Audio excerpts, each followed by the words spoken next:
Hello, I'm Tony Guida. This is my New York. Wait a minute, you're saying, didn't he just retire? Yes, but like the cabaret singer who finishes her act, leaves the stage, then returns for an encore, this is my encore, our annual preview of the Mets, the Yankees, and a very different brand of baseball that opens tomorrow. Cue the band.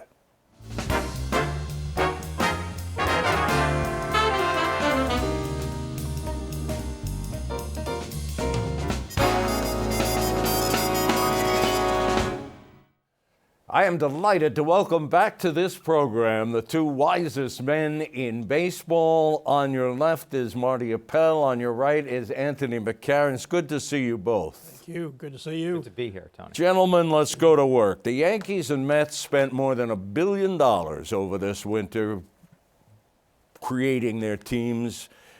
Before we talk about injuries, are the teams any better than they were last year? Marty? Yankees won 99 games last year. Are they better? They brought back Aaron Judge and Rizzo, so they're really the same team they were last year with some hopeful additions. I think Yankee fans would have liked to have seen Aaron Hicks move on and Donaldson move on. That didn't happen, so it's hard to say they're better. Do we expect Judge to hit 62 home runs? I don't think so. So, Anthony, you had a great piece about this in the Sunday Daily News. What's your take? Well, look, the addition of Carlos Rodon is a big deal, I think, to back up Garrett Cole in the rotation, because I feel like it lengthens their rotation with elite arm talent, right? So if they get to a playoff series, which I think we all presume they will, they are that good. They're going to be a very tough out in October, assuming those guys pitch the way the back of their baseball card dictates that they pitch. Yeah. Of course, that all is predicated on them being healthy, Tony, and you know it's a long season and a lot of things happen. Well, we'll talk about injuries in a minute, but I don't know, I'm going to use the word surprise. They surprised us, the Yankees, by giving the shortstop job to a rookie. Yeah, I'm delighted that they did, frankly, because, you know, as Marty made reference to, they didn't really change the offense last year, and they're banking on bounce back from a lot of different guys who did not look very good last year. And I feel like Anthony Volpe is this breath of fresh air that can inject a little something special into that lineup, and that maybe is where, look, they had a great offense last year. They scored almost 5 runs per game. Only the Dodgers scored more, so they will plate some runs, but I feel like they didn't advance the lineup any more than they sort of had to. They had to re-sign Aaron Judge, obviously. Yeah. But I think Volpe gives them the opportunity to sort of push the offense forward a little bit, and they really, really needed that because, as you mentioned, Marty, Donaldson, Hicks, Kiner Falefa, some of those guys, the lineup was very top-heavy last year. DJ LeMahieu was hurt, and that sort of wrecked his season. His return could be a big addition, too. But you can't really bank on older players bouncing back in an enormous way. So Volpe, to me, it's a great addition. Stanton is a key because he should be one of the 5 best players in baseball, and yet we don't know how much in the outfield he can play. If he was in the outfield every day, they'd be so strong in the outfield, and LeMahieu would be available as a DH every day. It'd be a much stronger lineup. They really need a bounce-back season from him. Yeah, and they needed to have guys, as you mentioned, move some guys out to make some room on the roster for the new ones. Well, which kind of leads directly into the Mets and whether they're better. The owner famously, or maybe infamously, said over the winter when he thought he had Carlos Correa, we needed one more piece, this is it. Well, he seems to have been right. They did need one more piece, but they didn't get him. So does that mean the Mets are only the same? Well, I mean, a 101-win team would be another. If they could replicate that, that would be something else, because they had a great season last year, but it ended sourly, obviously, because they collapsed against the Braves and gave away the division. But they went belly up in the playoffs. That's a really good point, Anthony. 101 games, can they do that again? I have my doubts, but go ahead. Well, look, they're really good. They scored runs last year without the benefit of a big home run hitter beyond Pete Alonso. I thought that should have been their priority over the winter offensively, was to add a banger, and they didn't do it. So the pitching is strong. I mean, adding Justin Verlander to your rotation is always a good thing. And they already had Max Scherzer. The key there is going to be health as well. They've already had some injury problems in their rotation too. So I think they've got depth in the pitching. The bullpen might be shy an arm even before Edwin Diaz got hurt. The offense will score, but I wish they had gotten somebody to hit the ball over the fence and help Alonso out. His name was Correa. Yeah, that would have been great. I mean, any of those guys who were available, there were outfielders out there too who could have done the trick, and they passed on them. And look, that's fine. I mean, they went with a more contact-oriented approach. I think we've all been sort of crying for that, for more teams to do that in recent baseball seasons, and the Mets did it, and with a lot of success last year. But you like to have that added dimension of hitting the ball out too. And if once you get past Alonso there aren't that many threats. Yeah, they don't have that kind of power. What about relying on two 40-year-old pitchers? Verlander and Scherzer, both locks to be in the Hall of Fame in a few years, but still 40 years old. It's an oddity, certainly, and you're counting on getting, 33, 34 starts out of each of them. It's a big wish list. But that's where the Mets' hopes are. If those two guys aren't there for the full run, they're struggling. It's funny because I think the expectations, you mentioned 33 to 34 starts. I think if we start out thinking that they're going to make those, and I wonder if the Mets have done this because it would be a mistake, they're not going to make that many starts. No. I feel like those are two 150 to 170 inning pitchers, and as long as it's at their level, that's going to be something great. Verlander won the Cy Young in the AL last year with only 175 innings. So the elite stuff will be there, but I don't think you can count on those guys to be out there every single fifth day. That's why depth is so important. The Mets are sort of uniquely positioned because they have David Peterson, who would be a mainstay. I think he's going to be in the rotation. They haven't decided, as of this taping right now, they haven't decided that, but I think he's going to have to be in the rotation. And to your point, Anthony, about 175 innings, let's say, for both of those guys, Scherzer and Verlander, last year, the Mets had a number 3 guy named Bassett who just went out there every 5 days, who pitched innings, who ate innings, and who was probably their most reliable starter. They let him walk and essentially replaced him with Kodai Senga, I guess his name is. And he's just a big question mark. Yeah, he is, but I think he's fascinating, Tony. I really do, because he's not, he is someone who could, the ceiling is really high on him. So he could come into this rotation and just, be a third ace. The talent is there. I mean, we'll see if he does it. It's an adjustment period for a guy coming from Japan to the major leagues. The ball is different. The slope of the mound is different. The culture is different, all that stuff. So he's got to come to grips with everything along the way there. But his stuff is ridiculous. Upper 90s fastball, and I'm in love with the ghost fork, to be quite honest. That's his specialty put-away pitch, his version of the split-finger fastball. They call it the ghost, Marty, because it disappears. So, it could be this guy, if he's right and pitches up to his capabilities, wow. Yeah.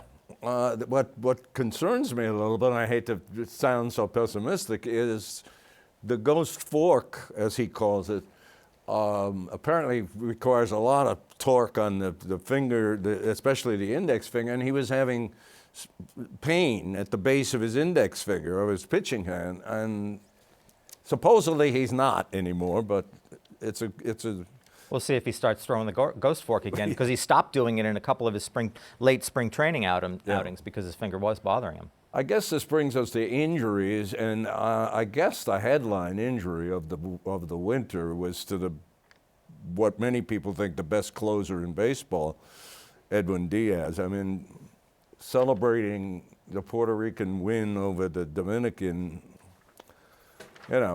but now the Mets are without this almost guaranteed closer. Yeah. How does Buck manage around that? That was a big blow.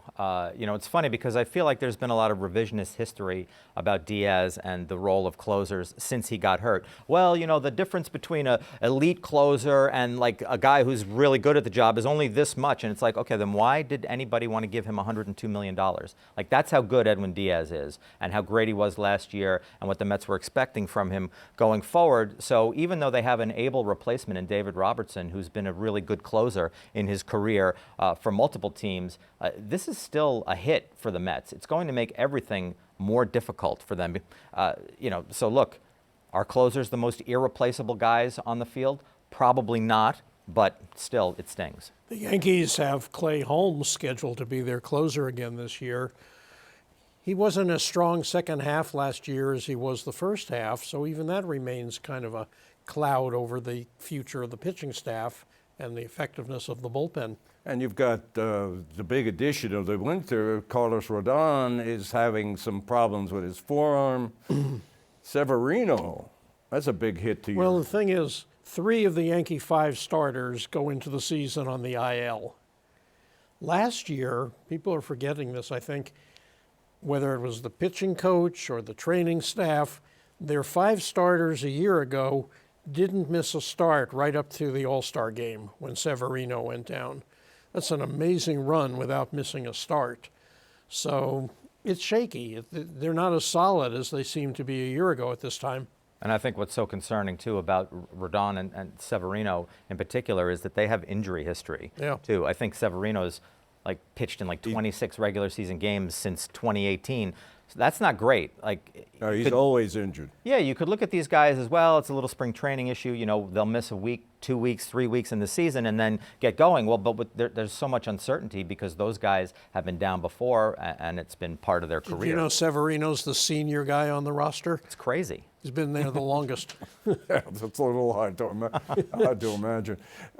You made an interesting point to me earlier about opening day for the Yankees. You should mention it. Well, the Yankees play the Giants this year on opening day. The schedule is all mixed up this year. Every team's playing every team. Yeah, we're going to get to that. Yeah, but playing the Giants on opening day, the team that Judge almost signed with over the winter. Could you imagine if he'd been in the Giants lineup, batting in the top of the first on opening day to a sellout crowd? At Yankee Stadium? At Yankee Stadium, the fan reaction would have been memorable, to say the least. As a footnote in that Yankee opening game, there'll be a right fielder with a Giants uniform on by the name of Michael Conforto. Mets remember him quite well, I think. What else? Oh, we should mention Marty's got a new book out. It's called Pinstripes by the Tail. Yes. A little play on words. And 25 words or less, what is it? It's stories that you've accumulated across your career, right? Yeah, when I was a kid, I used to enjoy these little short, baseball laughs or crazy tales from the infield. There'd be like 2 pages and then white space, page and a half and white space, 2 more pages and white space. They were fun to read. So somebody suggested I just put down all my memories of half a century in and around the Yankees, and that's what the book is. So okay, that's good. Let's do one quick thing. Do the Yankees make the get to the World Series? That's their goal every year. Do they get it's their goal every year. This year, Brian Cashman set the bar a little lower. He talked about the playoffs as the goal every year. So it'd be interesting if they get to the World Series finally when he lowered the bar. Right. He's avoiding a prediction. What about the Mets? Do they even make the playoffs? The Mets will make the playoffs, yeah. They are stacked. They're loaded. They play in a really tough division, obviously, Tony. I mean, the team that represented the NL in the World Series is there, the Phillies, and they signed what might be the best player in free agency in Trey Turner. Well, that's what I'm wondering about. I mean, the Braves are the Braves, and you kind of almost by default Yeah, they're in too. Give them the East. Yeah. And so the Mets have to beat the Phillies if they're going to well, get. expanded playoffs will help the Mets' chances too, just because there's so many opportunities to get in now. But I think they'll be there. Look, even if they have some trouble along the way, I think they're good enough to handle a lot of the issues that'll come up. They've got depth. They have some young players who aren't going to start the season on the big league roster who are really good. So if they have some injury issues, they've got ready replacements who aren't going to be, just like a guy to plug in. They'll be a guy who could actually be something. All right. Before we get too much further into this lovely coffee clutch, there are 4 or 5 really big rule changes in the game. Let's start with the pitch clock. What have we learned about the pitch clock in spring training? It seems to me we've learned that it affects the batter more than the pitcher, but I may be wrong about that. Well, to me, my favorite thing about the pitch clock guys has been watching spring training as the batter and pitcher try to outfox each other by using the pitch clock against the other. I think that's been fascinating. I know it's going to be an adjustment for these guys. Major League Baseball is really into this particular rule because they feel like it gets things a little more snappy. Well, we should tell a problem. We should tell the audience that doesn't know by now. With nobody on base, a pitcher has to throw the ball within 20 seconds, is it? And with somebody on base, no, it's the other way around. Right, with 15 and 15 seconds 20. if there's nobody on base, 20 seconds if there is, and the batter has to be ready to hit at 8 seconds. That goes to your point about manipulating each side trying to do it. Max Scherzer was playing with it and figured out that if a batter has called timeout, which they only get one now, Right. then he's got, in Max's mind, he's got him because he's going to hold the ball those last 8 seconds, which really, when a hitter's ready to hit, then has to wait and wait.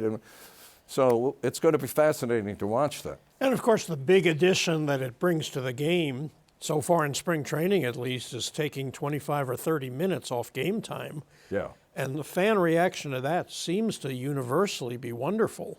Yeah. Well, let me ask you this, though. If you shell out the bread to go to a game and you're getting basically what's going to be a half hour less entertainment, are you happy about it? I think it's great if you're watching on television. If you're at the ballpark, I mean, I haven't been, so I don't know the answer to this. Is it the same experience as a fan? But I think what they hope is that in that shorter time, there's going to be more action. I guess, but I don't know. It seems Think like of what makes up that 25 minutes, though. It's just the long delay, the hitters backing out. Right, I guess I feel like teams feel like that the experience at a ballpark has changed so much now that everybody doesn't sit down and watch the game intently and that's it. They sit down, watch an inning, then they go get a cheeseburger over here, and then, oh, look at that, there's a bar making margaritas over there, and they go out and have a margarita for 2 innings, and then they come back to their seat. I feel like that part has changed. So if it's an event and you just shorten the event, is that going to be counterproductive? I don't know. It's something to think. It's something that may crop to think up. about. But 2.5 hours is just pretty substantial event, and I love the comment from Jason Gay in the Wall Street Journal, who said it's about time, and Major League Baseball wants to make their game shorter than law school. So, they're doing that now. Another thing with the pitchers, another rule, and either one of you can take this, is pickoff attempts. Let's describe that. That's going to be tricky because you're only allowed 2 interruptions, 2 throws to first or whatever that's going to delay this pitch sequence, which is going to encourage base stealing a lot after that second throw. So if you get a dazzling base stealer on first base, it's almost certain that he's going to head for second without the fear of a throw coming to first. Yeah, it is going to introduce a different sort of strategy. The running game has basically died in recent years because analytics has taught teams that the out is too valuable to risk it on the bases. And so you don't see the go-go Cardinals from the 80s. You know how that anymore. manifested itself? The Yankees had 9 triples last year, the fewest in the history of their team. Why? Because analytics have shown that the risk of turning a double into a triple is not worth taking. You're already in scoring position. You're already in scoring position. 9 triples the whole season. Yeah, now, I mean, I would love it if base stealing became more prevalent, to be honest, because I think that's an exciting part of baseball, and I think it's a way that teams who are not going to sign a bunch of expensive free agents might be able to find a way to win or to be a better team if they can exploit that. Yeah. The one thing that I question about more base stealing, and the bigger bases, Tony. Oh, yeah. sort of pizza boxes. Right, they come into this too because now the bases are closer together. So I think a lot of people have thought that base stealing will explode and we'll see all these great totals, but I wonder if we'll see the stars of the game steal more. Mike Trout once stole 49 bases in a season. He's an expert base stealer, but he's also so insanely valuable as a hitter that why would you risk the pounding on the bases? Because it really does wear you down over a long season if you try to steal 60 times and you're sliding every time, and that doesn't even account for going, sliding, and the hitter fouls a ball off or something like that. So there's a lot of wear and tear there. Will we see the big stars steal? I'm kind of dubious on that. By the way, I haven't really seen this noted, but the bases going from 15 inches to 18 inches is that 15 inch has been in effect since the very beginning of Major League Baseball in 1876. One of the few things left untouched until this year. Yeah. Wow. No shifting. The shift is gone. Two infielders on each side of second base. Well, I have an opinion on that probably would surprise people, but analytics, science taught us that teams could prevent runs by shifting. Now that they have that knowledge and the backup information, we're going to tell them they can't prevent those runs, they have to move back. I think we have to follow the science like we did with the COVID vaccine. You follow the science. And so I don't like the shifting, but I think that's where the analytics has taken us. It certainly has. What's your feeling about this shift? Do we see more left-handed pull hitters getting those singles through the hole that they weren't getting? I think it's possible, Tony. I also think that you're going to see some left fielders come over and play in short right field. I think we'll see that a lot this year to take away the hits that you're talking about. The line drives into right by the pull hitting lefties are just going to go right into a glove out there. I thought that baseball never reacted correctly to the shift, because the game has evolved in so many ways over so many years with new strategies and ideas that come into it. There's always been a way to combat them. And no one ever tried to combat the shift for some reason. Like no lefty hitter ever, no Anthony Rizzo, and I don't mean to single him out, no Brian McCann, who's retired now, but none of those guys said, you know what, the shortstop, you have the third baseman playing over near second base, I'm just going to go dunk, dunk, twice a week. You do that twice a week for, 6 weeks. You get 12 more doubles in your season, and then they stop shifting you. Well, but no one ever committed to that. You're right. No one ever committed to it. I think it's very difficult for hitters to get out of their groove, so to speak, and say, "Oh, I'm going to do something I never did before. I'm going to try to hit the ball to that wide open space they're giving me." Mets fans have the luxury of watching two guys regularly do that. Jeff McNeil, left-handed batter, and Nimmo, the center fielder, left-handed batter, hitting to the opposite side. I mean, Jeff McNeil seems to be he doesn't need a bat. He seems to be a guy who can take the ball, if they would let him, take the ball and throw it wherever he wants, and he seems to be able to do that with a bat. So we've had that luxury, and I agree with you. You wondered why, but hitting is really difficult. Very hard. And of course, the three true outcomes, homer, strikeout, and walk became sort of celebrated as well. So guys who could hit 20 home runs, if they tried to hit the ball over the fence every single time by pulling it, they were getting rewarded when contract time came. So there was less impetus. Then they could hit home runs, but they could bat 196 and complain about the shift. By the way, on the point about maybe more stolen bases because of the bases are closer and the rules about pitching now, I think we're going to see a fair amount more of catchers throwing to bases, throwing to first base. That's a great point. That's a way to get pickoffs and a way to keep runners on their toes, is to throw behind the guy at first. It's a stealing prevention tactic that may be, we may see more pitch outs. Pitch outs have become a lost art as well, and we may see more of those as more attention comes to the running game. I think a guy like John Birdie from the Marlins, I think he led the majors with 41 or 42 steals last year. I think he'll steal a lot more because he got caught something like 5 times. So he's great at stealing bases. They just made the bases closer. So if you got him out on a bang-bang play last year, well, he's safe now. Yeah, exactly. The other big rule change is, well, it's not so much a rule change, but now every team will play every team. So to me, baseball is finally trying to promote itself as a national game as opposed to a regional game. And they have some to me, that rule is, we should be called, not rule, but that change should be called the Shohei Ohtani rule. Shohei Ohtani is coming to a park near you this year, and from now on. Yeah, I think you're right, Tony. That's a great call, and he's worth the price of admission, by the way. Oh. I mean, I saw him just last year. I went to a game in Anaheim, and just seeing him run to first was unbelievable because he's so huge and he runs so fast. I mean, he's tremendous. This guy was such a joy to watch in the World Baseball Classic. Yeah. Oh.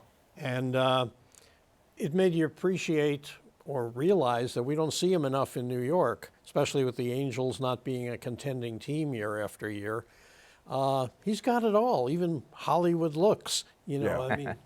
He's, I have to agree, I think it was Joel Sherman who wrote that he is the most talented baseball player there's ever been. Not the greatest, as he pointed out, Sherman did, because he hasn't been around long enough yet, but the most talented. I mean, this is a guy who pitches to a 2.7 ERA Right. and hits 35, 40 home runs and runs like Anthony.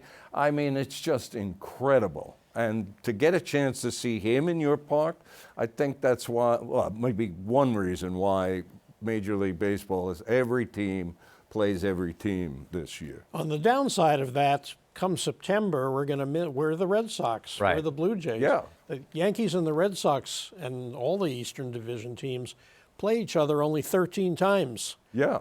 And we're going to see the Yankees and the Pirates in September. Who needs that? Yeah. Well, here's two wrinkles that somebody at The Athletic, I think it was Jason Stark at The Athletic, he came up with a lot of wrinkles of what this is going to mean. But for instance, the Phillies make twice as many trips to the West Coast as the Mets, and the Yankees play 6 fewer games against winning teams. Wow. I didn't this- realize that. That's in, interesting. In this schedule. That's, of course, teams that won last year. Yeah. But quick reaction, if you will, to the World Baseball Classic. It was wonderful. In fact, you know, it sounds anathema to say this, but I thought it was better than the recent World Series going back 5-6 years. It was compelling to see the enthusiasm of the fans and the players. I'm not sure it's really grown baseball in some of the smaller nations that participate, but still in all, when it got into the final rounds, that was compelling baseball. Yeah, I thought it was fascinating. I'm a big supporter of it, Tony. I covered the first 4 of them when I was at the Daily News and enjoyed it very much. I think it took the Americans and America as a whole a long time to catch up Yeah. to the rest of the world. Like, Japan went into the 2006 World Baseball Classic saying, let's go, we're going to win. And I think the American players back then, even though they had a cavalcade of stars, went into it like, well, the commissioner kind of wants us to Yeah, do this, so I guess we'll take a break from spring training and do it. And like, their performance reflected that. Of course. Well, I got to tell you, I think maybe the audience already knows this is my last show of my career, and I am delighted to be able to share it with both of you men and talk baseball. Well, I think for the two of us, you've done an amazing job on the years you've been doing this. A great slice of New York culture. Thank you for having us Yes. each year for this. But It's been my pleasure, and it's great of you guys to, you know, we don't pay anything, so what? they're here. Thank you, and thank you both. Thank you, Marty. Thank you, Anthony, and thank you for watching.